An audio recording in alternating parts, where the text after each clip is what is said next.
I am I'm going to record this because I've got a couple of people absent and I've never recorded this particular review before, so I'm going to do that while I have an opportunity. You all have your cheat sheets in front of you, which the cheat sheet that I printed is a collection of the types of questions that I saw personally on this Illustrator certification. And so if you look where it says question on the left, that they asked me to do. So notice it says save artboards to multiple files. Then on the right, it says file export, export for screens. Like that's how you would do it. So this cheat sheet will help you to fill out this, or not that. One second. Okay, so let me go back to that document real quick. Okay, right here. So as you're going through the Illustrator certification review, you're going to have this document up, and so you're going to do the item and then you're going to type in how you went about doing that item. Okay, so jumping back and forth. Alrighty, so I'm going to start right here and I'm going to repeat this again. So I'm going to click on the flower object. That's the thing I want to wrap around. I'm going to arrange, bring to front, and then I'm going to highlight both of them. So you can either click and hold shift to highlight both, or you can drag a rectangle to highlight them both. Then you're going to go to object, text wrap, make. And when you do that, you'll notice that's the little buffer space right here between, but that's not what the question is asking us to do. It wants us to do a 20-point radius. So I've got to go back to object, text wrap, and go into the options and bump this up to 20. And now you'll see that it's changed that distance right here. Okay, great.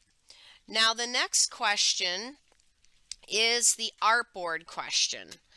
And it says to rearrange the artboards in the file. Okay, you can see it right here. Rearrange the artboards in this file to show left to right grid, 10 points between the artboard, 4 per row. Okay, so let's give that a shot. So first of all, it's helpful if you have your properties panel open. So I'm still kind of left over here from the Geometrics workspace. If you don't like your Geometrics workspace and you want to get back to Essentials Classic, feel free to do that. Okay, so you don't have to keep yourself in Geometrics workspace. So I've got my properties panel expanded. The first thing I have to do is go to my artboard tool. And then you'll see these buttons, artboard options or rearrange.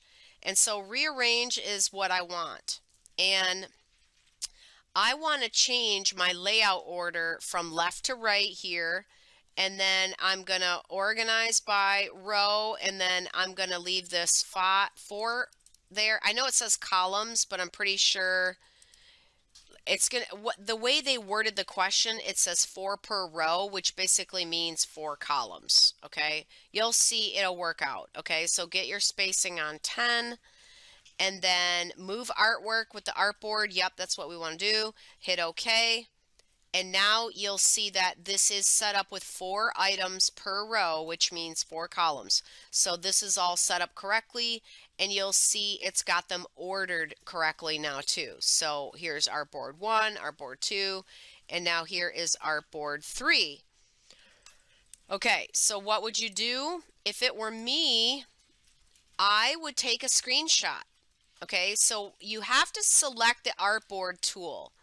So selecting the artboard tool is necessary so that the properties come up for rearrange.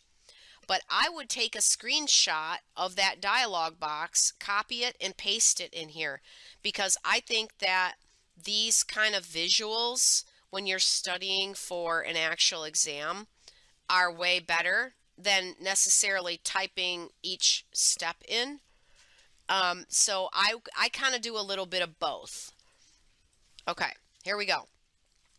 So we're on question 3. And this question says to use only one point, in other words, anchor point. Make that circle touch this triangle with a corner point and make it look like this one over here. I've seen this question before. You're going to need to use the direct select tool, and then you're going to have to select the bottom anchor point and drag it down. All right, so let's do that. So I'm going to get my direct select. I'm going to click on this object and I'm going to double click on the bottom anchor. Then over here in the properties panel, I'm going to click on to corner point and convert this to a corner. And I'm going to drag, oops, let me click that again. I'm going to drag this down and make it touch.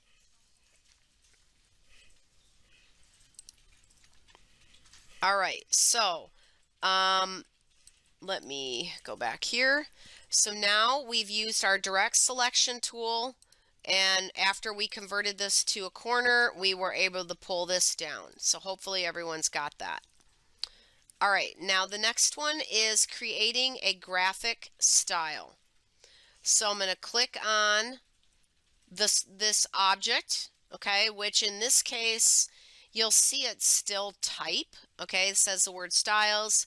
It's a graphic style of green with an orange border around the outside. And we are going to create a new one of these. So go to your window panel and go to graphic styles. And then after you're there, you will click on the little plus in the corner. And then you'll see the green with the orange surrounding the outer edge. I've just renamed it, or I've just created it, but now I have to rename it new style. So I'm going to double click it and I'm going to type new style and hit OK. All right, so now we have that. That's it. That's all we have to do. We just created the new style. Okay, so now this question requires us to open the layer panel. So I, first of all, have to select all the same color squares at once. And the way to do that is with your magic wand tool.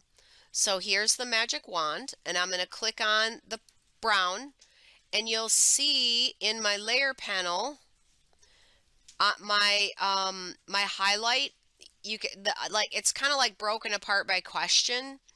So you can see if I open that one, the one that got targeted right here with the red dot, if you click on that and it'll open up, and you'll see with my magic wand only the brown ones have been selected. So what does it want us to do? It wants us to group them. The best way to group is to go to Object, Group. Sometimes right-clicking works for grouping, but in this case, it doesn't. You've got to go to the Object menu and then go to Group. And you'll see it made a group right here. Okay, here's our group. And we're going to call this brown.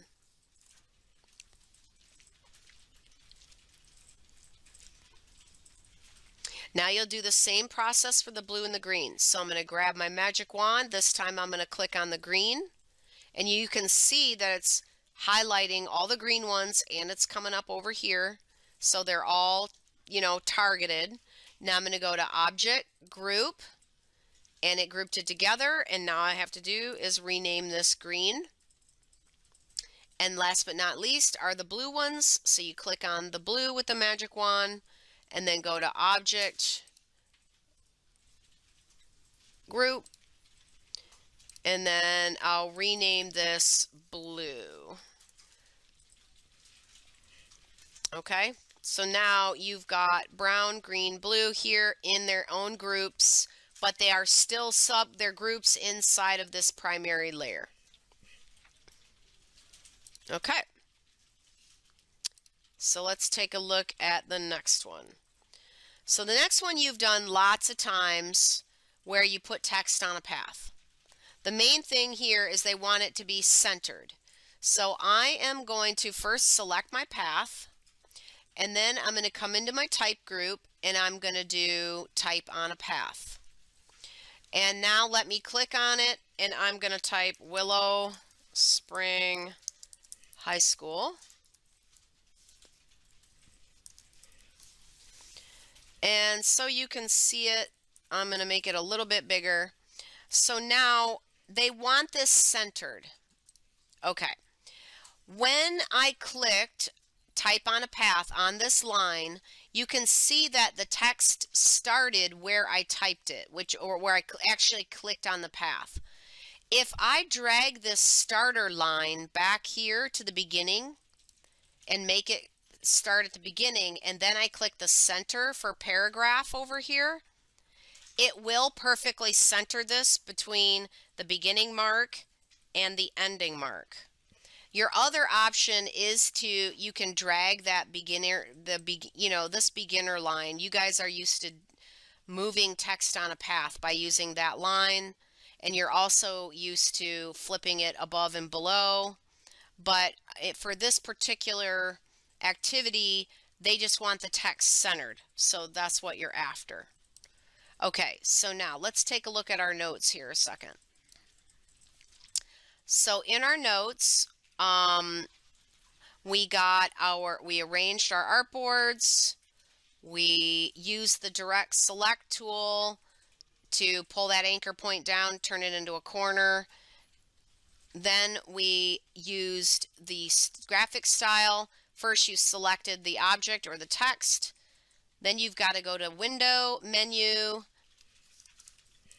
and then Graphic Styles panel.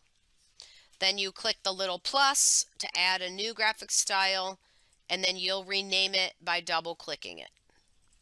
Now you can put questions or concerns in here if you want, but mainly this is a study guide for you, so you can just you can leave it blank if there's really nothing that you have a question or a concern about. Okay, and then the one we just did here, we use the magic wand tool. Oops, come back. And then with the magic wand tool, we would select the color. And then we open the layer panel and we go to the question and hit the down arrow to open. Okay. Now, once you've got them selected, then with all the colors squares selected, you'll go to the object menu and choose group, and then you'll rename your group. Okay, so that's kind of what we've got there. And then now with the text on a path, you will you do type on a path tool, and then click on the path. Okay, so then you will type the text. So that's the first step. Then how do you get it centered? You use the slider with direct select tool. Okay, so you got to use that slider, which you guys are used to. And then you'll slide it in the middle, or you can choose center in properties and do it that way. It's up to you. Okay. Now, for this next one, you are going to make the layer that is called template into a template layer. And I think the easiest thing to do is to simply take a picture of what you're going to do. So let's do that. So we're on to this one. This one is saying go to the layer panel and find the layer that's called template. And they want you to turn this into a template. So I'm going to click up here and find it. Here it is. Okay, and now just take a print screen of this. So Windows Shift S, you remember how to do a screen snip, and snip this.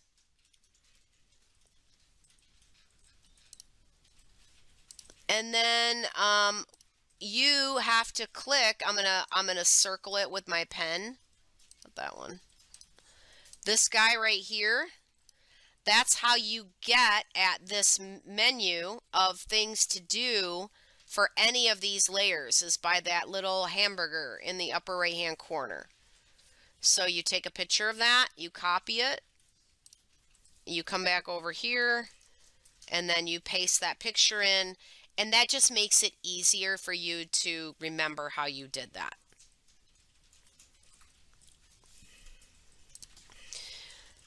So the next one is where we take our text and we will create outlines out of it so that we can extend the P and extend the L as an object. So the first thing you're going to do is you're going to select the text, and then you're going to do create outlines. All right, so let's go over here.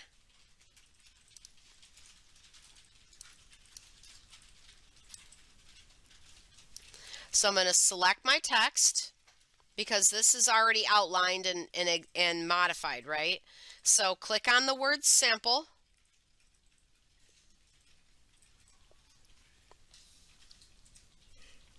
Now go to type, create outline. Okay, so now we've got, this is an outline. How do I know? Because if I go to my direct select tool, look at all of the anchor points and paths that come up on it. Okay, so we've got to extend the P and the L. Now the way to do that is to move these individual anchor points. So I'm going to double click on this anchor point, and you'll see it's kind of like going all over the place. To stop it from doing that, hold your shift key, and then it'll make it go perfectly straight. Let that go. Now click the next one, hold shift key, and pull that one down. And let's do the same thing for the L. Okay, I'm going to click the top anchor point. I'm going to hold shift and, well, click it and pull it first. And once you're pulling it, then hold shift. I find it's a little easier. Okay, so is everybody good with that?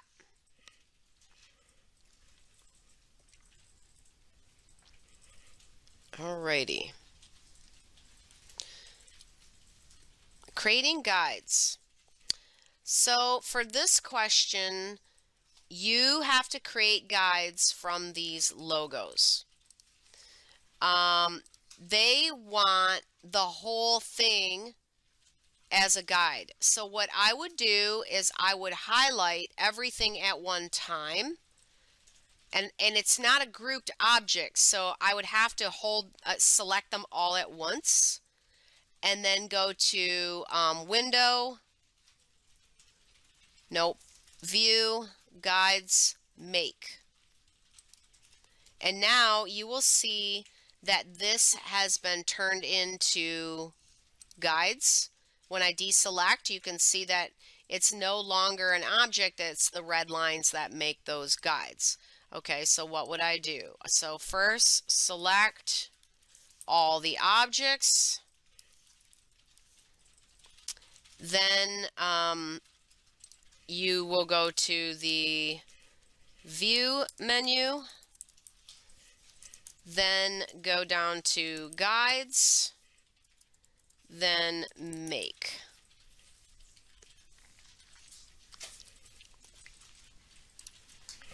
Okay, so next we're going to change the color layer, the layer color specifically. So the layer color is in the layer menu, so let's go find that. And we are looking for the layer called gold layer. So right below here, you can see here's gold layer. And right now this layer is a light blue. Okay, so you can see the layer color right there.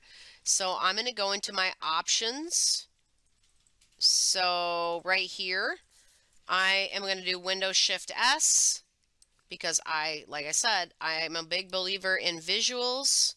So I think this will be better Okay, again, you want to hit this, and then you're going to that thing right there. You want to go to options. Okay, so once I do that, let's go to options.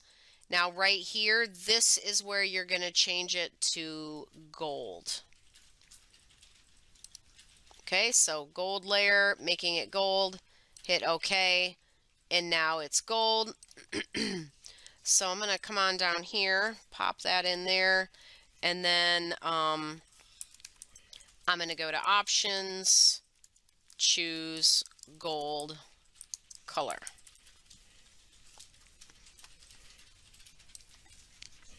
Okay, next one. Show the grid, change the grid to the following settings. All right, let's do that. I'm going to do it in the document. Okay, so we're going to do view grid. Okay, so here I've got it on, but now we're going to change the grid. So go to edit, preferences, and grid. And it says color light red, which it already is. Grid every 50. Oh, wait a minute. That was guides. There we go. We want the grid to be light red. Not that was the, I was looking at the item up here. And then 50 points for grid every. Subdivisions 2. Hit OK. And here is you have to know how to do that, right? So we're just stepping through the motions. But first, you're going to go to the view grid, and then you're going to go to edit menu, and then preferences. And then if you want, you can show, you know, how you did this if you want to, but we're going to hide it now because we don't want to keep that in our field of view. Hide grid. Where'd it go? Here it is. Hide grid. Okay, so we got to know how to show and hide the grid. Okay, next one. Make a scatter brush with the flower symbol provided. Use the following settings. Flower brush 1, spacing at 80%, size 95. After creating the brush, apply the brush to the line below. Okay, so the thing about brushes is it's always better if we can go find the panel. Now, if you haven't changed your panel, the workspace back to Essentials Classic, maybe you want to, but this is your brush panel. But if it doesn't open for you in the certification, you can always just simply go to Window and Brushes here, and then it'll open that way too. Okay, so anytime we make a new brush, you always have to select the item you're patterning the brush after. You have to select it first. And so I'm doing that. I'm going to click that, and I'm going to hit New, and I'm doing a pattern brush. Let me just make sure. No, I'm sorry, I'm doing a scatter brush. Okay, so I misread that for a second. I think the geometrics test said to do pattern. So I am doing a new scatter brush. I'm going to hit OK. All right, so now my name is Flower Brush 1. Spacing is 80%. Size is 95%.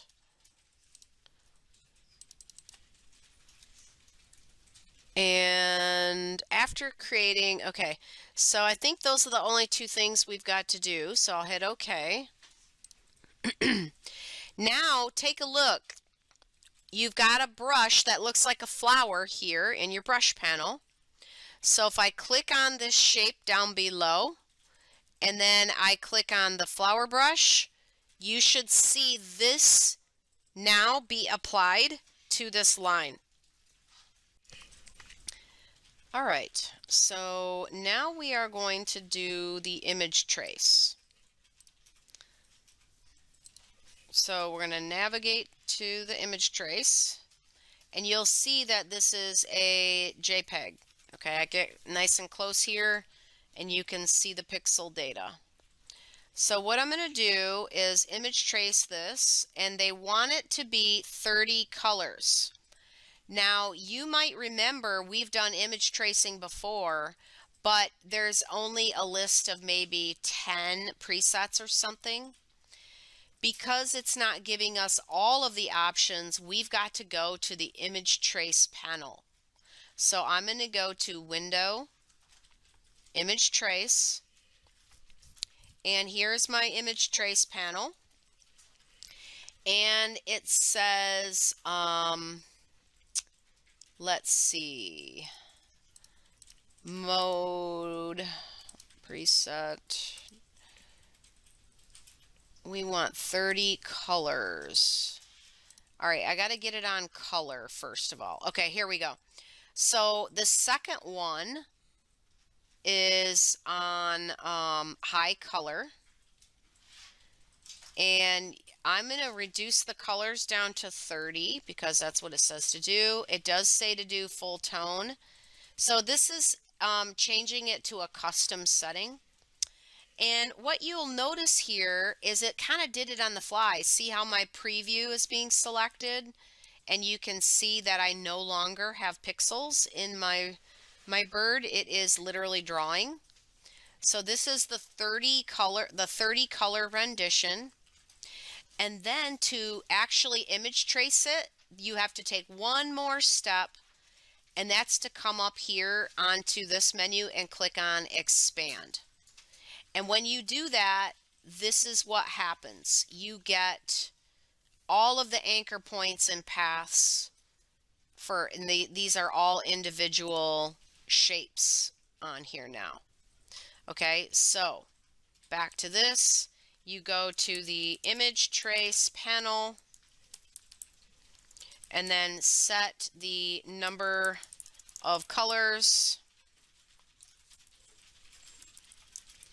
Okay, so that's important. Well, actually, I forgot to tell you to select the image. Okay, you got to select the image, otherwise it's not going to know what to trace. And the last step is to click Expand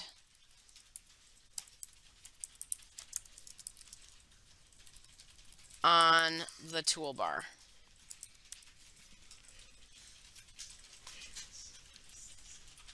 All right, so those were our steps. All right, guys, I'm going to stop here for today. All right, so here we go. Now, what we're going to do is we're going to first determine if the fill color, what color mode this is actually set on. So when I click on this color, I can come on up here into my color panel. If your panel is not set for Workspace Essentials Classic, I would recommend that you do that. So I'm on Essentials Classic, and now up here in the color panel, I'm going to click on the hamburger, and you're going to see that I have color modes that are specifically for objects. Okay, so I am on CMYK, so that's good. Now there's no way for me to know which one of these is CMYK red based on these sliders, but what you can do is you can just go to the swatch panel. So if you go now to the swatch panel and you start to hover over things, you'll see that it's in CMYK, but if I hover at the top here on this red, I can just simply click on the one, it'll pop up for you, CMYK red. Just click on the red. Okay, so that's step number one. You can see it's changed. And now we need to change the opacity and the blend mode. So the opacity you can see is right here in the appearance panel. So you could simply change this to 60 right in this location. And then the blend mode, which is a little bit strange for what we're used to seeing blend mode in the layer panel. But the thing to remember about Illustrator is that the blend mode is found in the transparency panel. So I'm going to come down here, and you'll notice that you can change opacity in this location, but right here is the drop down for the blend mode, and they want color burn right here. So I'm going to do Windows Shift S, and this will be easier to simply grab a print screen of the transparency panel, come on back into your notes right here. And okay, so what did we do? First of all, we went to the color panel and we made sure the object was in CMYK color mode, and you got to click on that little triple line, or sometimes I call it the hamburger. That is in the color panel. Then you go to the swatch panel and you change to CMYK red. And then the last step is going to be to go to the window transparency panel, and then in that position you can change the blend mode from the drop down, and then you can also change the opacity. So anytime you take a print screen of something, you know, like when this comes up, you can use the pen tool up here to kind of like, you know, draw on it a little bit to show you, you know, it kind of points out the main aspects of the transparency panel so that you'll remember. I feel like it's always good to have things that are circled on there so that you can tell when you go back to look at your study guide what you were really meaning to do. Okay, so there we have it. We've changed everything for that one. Okay, this one's actually quite easy. It says add the rose symbol to the center of this circle. The symbols are inside of the symbol panel. Now, the symbol panel is, it looks like a spade, like from cards, you know, from a deck of cards. Now, if you don't see that, you can always open the symbol panel right here from the window menu. So I can go to Window, Symbols. And what they want is this rose, so I'm going to drag and drop it, and I'm going to put it in the center of the circle. That's literally all they want you to do, is just pop that symbol in the center there. So let's get our notes. And what do you have to do? You just have to open the symbol panel and then drag the rose to the center. So that one's really quite easy.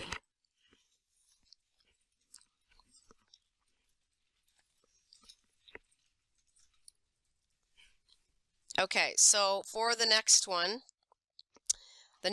is a clipping mask. So for the clipping mask, we are going to take the background that is set behind this type, and we are going to mask it with the type itself so it looks like this image right here. So I'm going to highlight these two items together, and then I'm going to set the clipping mask, and I do that by going to Object, Clipping Mask, Make. And so now I've made that mask, okay? The only difference is that I just need that red border, and it says it needs a stroke of 2 points and CMYK red. So I'm going to click on this object, and I'm going to come over here to my stroke, and I'm going to bump this up from the appearance panel over here by 2 points. And then I'm going to click on my color right here, and I'm going to change that to red. All right, so let's jump back over here. What do you have to do? You have to select both objects, then you've got to go to the object menu and do clipping mask, and then make. So that's step number 1. So select the objects, go to object menu, clipping mask, make. And then of course to change the stroke, all you got to do is go to the appearance panel and change those 2 settings.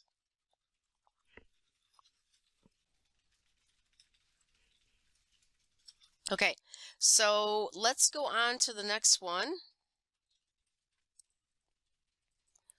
The lollipop. They call it a lollipop even though it doesn't really look like one, but What is important about this question is it tells you to set the reference point.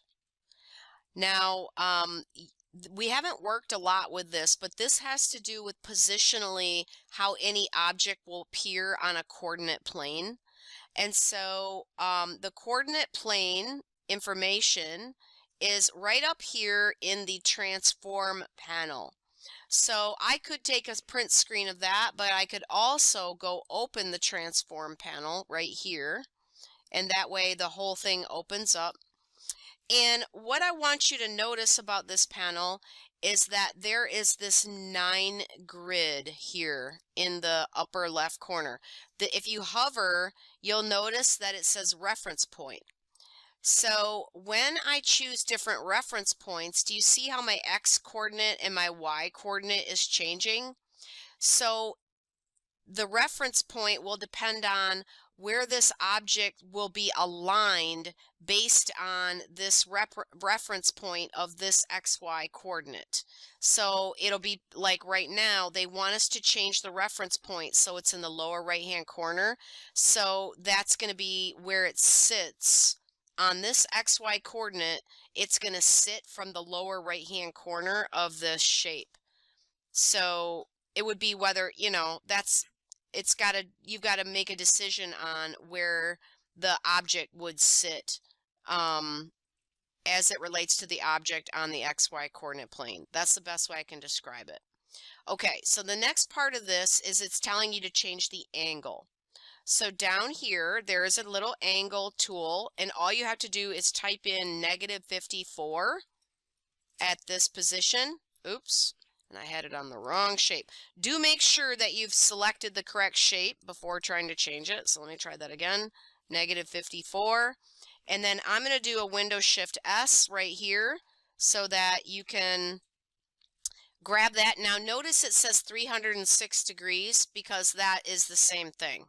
So -54 is the same thing as 306 degrees. So then just take that picture and pop it in here in this location, and that's just going to be a lot easier. And you can see how it's rotated, right? That's normal. Now you might have grabbed the whole thing that had the hexagon and the stick part. It doesn't matter. You know, mainly I just want you to know how to change reference point and angle on any individual object. So that's how you do that. Okay. Alrighty, now the blend tool. Now our next cool project we're going to do is the line work project using blend tool, and we'll start that. We'll really be focused on that after we get certification over with. But here's a good intro. So what we want to do is we want to blend with multiple shapes from one shape to another. And the tool is right over here. It's in the right-hand column, and it's just below the gradient, and I'm going to take a picture of this. So do Windows Shift S over this blend tool right here. So grab a picture of it, grab your circle, and you can like circle the blend tool right here if you want. So that is the blend tool. So copy it and then pop it in over here into this. And what does it look like? Well, what you do is you can see on your screen, you get a very interesting mouse type when you have this selected. And you're going to select two shapes. The first shape, you click that and nothing's going to happen. But then when you hover over the red one, you'll see it turns into a little plus. And now you're going to click that.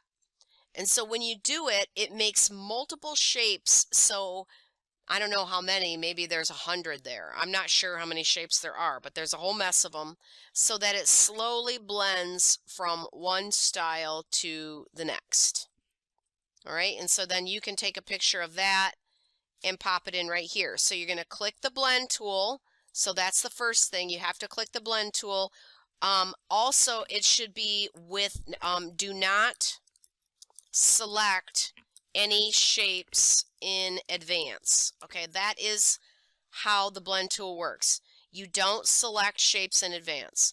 So you click the blend tool, then you click the first shape, which is the circle, and then you click the second shape, which is the square.